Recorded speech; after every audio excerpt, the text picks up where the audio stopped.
I found out I was pregnant. My husband Brandon's secretary, Jenna, posted a photo of her baby bump on Instagram. The caption read, "As long as you're loved, you can still be a beautiful girl even when you're pregnant." In the picture, she was wearing nothing but lace lingerie, leaning into Brandon's chest while they took a selfie. His hand was resting on her bare, swollen belly. On his finger was the exact same wedding ring as mine. I commented, "Congrats." Seconds later, my phone rang. Jenna was on the other end. Frantic, she apologized, claiming she posted the picture to get back at her boyfriend after a fight. Brandon grabbed her phone and snapped at me. "You can't have a baby, so now you're losing it seeing someone else pregnant? No wonder you can't get pregnant with all that jealousy." 5 minutes later, Jenna posted again, "Soon, I'll have 2 strong men protecting me." And Brandon liked it immediately. I took off my wedding ring, tossed it into some bushes, and headed back to the hospital to schedule an abortion. For once, Brandon made it home before 9 p.m. He noticed the untouched fertility meds in the trash and frowned. "Throwing a tantrum over something so small?" I kept my voice steady. "I'm not angry." He laughed mockingly. "You threw away your fertility meds. But sure, you're not mad. Do whatever you want. But remember, you're the one who's desperate, not me." I was about to show him my pregnancy report when he handed me a dark shoebox. "This is from Jen. She's young, and doesn't know any better. She freaked out when she saw you upset and said something as dumb as talking about abortion. She wanted to send you a gift to apologize." He opened the box. Inside was a pair of YSL heels, but they were obviously Jenna's. The soles were worn, and the paint on the heel was chipped. "Take them. They weren't cheap, and she barely wore them. She's only been working for a short time, so she doesn't have much. But giving you these shoes really hurt her," Brandon said. I let out a dry laugh. 30 minutes before he got home, Jenna had posted on Instagram, flaunting her brand new Chanel sandals with the caption, "To the best boss in the world. Thanks for your obvious favoritism, it gives me the confidence to show off." When I didn't take the shoes, Brandon's expression hardened. "Sylvia, what's your problem? You're almost 30, and you're still giving a young girl a hard time? Is this really necessary?" He threw the box at me, hitting me square on the head. I groaned, grabbing my forehead as tears filled my eyes. Brandon looked alarmed. "I didn't mean to do that. Let me see." I pulled away as he reached out. "I'm fine," I muttered, ignoring me. He pried my fingers away from my forehead. Seeing the swelling, his face darkened. "This doesn't look fine. Stay here. I'll get some ice." Before I could stop him, his phone rang. The screen lit up, showing the caller ID, "Little Trouble," dripping with affection. "Brandon." Jenna's voice came through. Hearing her whimpering, Brandon tensed. "Jen, don't cry. What's wrong?" "I have a stomachache." Jenna sniffled. "I want to go to the ER, but I got on the wrong subway and I don't even know where I am." Brandon frowned. "Why didn't you call me when you decided to go to the hospital?" "We agreed I'd drive you." Jenna's voice was timid. "I was dumb again today and made Sylvia mad. I didn't want to bother you both." Brandon's tone turned serious. "Jen, you're pregnant. Nothing is more important than that. Send me your location on WhatsApp, and I'll come get you." "No, Brandon. I can get to the hospital on my own." "Really? Don't forget, today's Sylvia's ovulation day. You need to stay with her and make sure you two have a baby." Brandon chuckled. "Silly girl. One more time with her isn't going to magically get her pregnant. You're what matters right now. Send me your location." He hung up the phone and gave me an exasperated look. "Did you hear that?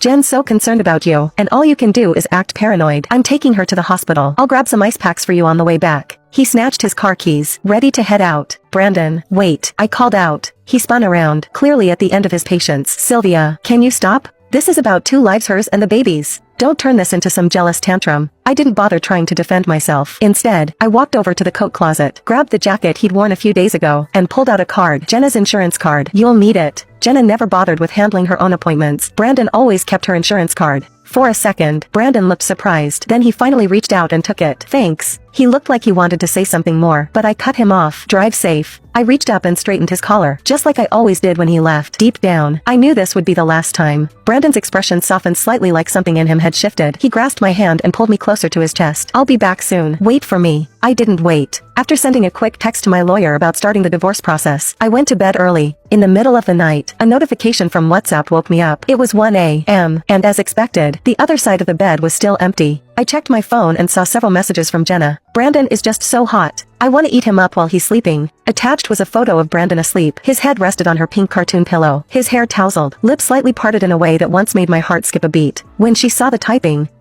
indicator appear at the top of the chat, Jenna quickly deleted the messages and sent me an emoji of a cat begging for forgiveness. "Oops. Meant to send those to my bestie, but accidentally sent them to you. I was just messing around, don't be mad. Brandon's already knocked out." She probably expected me to blow up her phone with angry calls, like I had before. But this time, I just blocked her and went back to sleep. Whether she was playing games or being serious didn't matter anymore. The next morning, they showed up at work together. Jenna, always trying to be delicate, tripped over her own feet, her face going pale with fear. Without hesitation, Brandon scooped her up and carried her into the office. Her cheeks flushed, and she wrapped her arms around his neck, glancing back at me with a smug grin. One of my coworkers sidled up to me, whispering, "Can you believe that girl? Jenna doesn't even know how to work the copier, let alone anything else. How has she been Mr. Lewis's secretary for half a year? You don't think he's, like, actually into her, do you? I was busy texting my lawyer and nodded absent-mindedly. Maybe. As soon as the words left my mouth, I heard Brandon's voice. Sylvia, come with me. I turned around to find him standing right behind me, his eyes cold and unfeeling. No one in the office knew we were married. Brandon was adamant about enforcing the company's no-office romance policy, so to everyone else, I was just another senior employee. At work, he always kept his distance. Once, when I had a 104-degree fever and could barely stand, I went to him, hoping he'd take me to the hospital, but he brushed me off, worried about what people might think, and told me to get HR to give me the day off. Yet, if Jenna so much as whispered about a stomach ache, Brandon would cancel meetings and rush her to the doctor. I followed him into his office, watching as he gently told Jenna to go rest in the back room. Once we were alone, Brandon came over and grabbed my hand, his voice low. Still mad? I pulled my hand away, keeping my tone distant.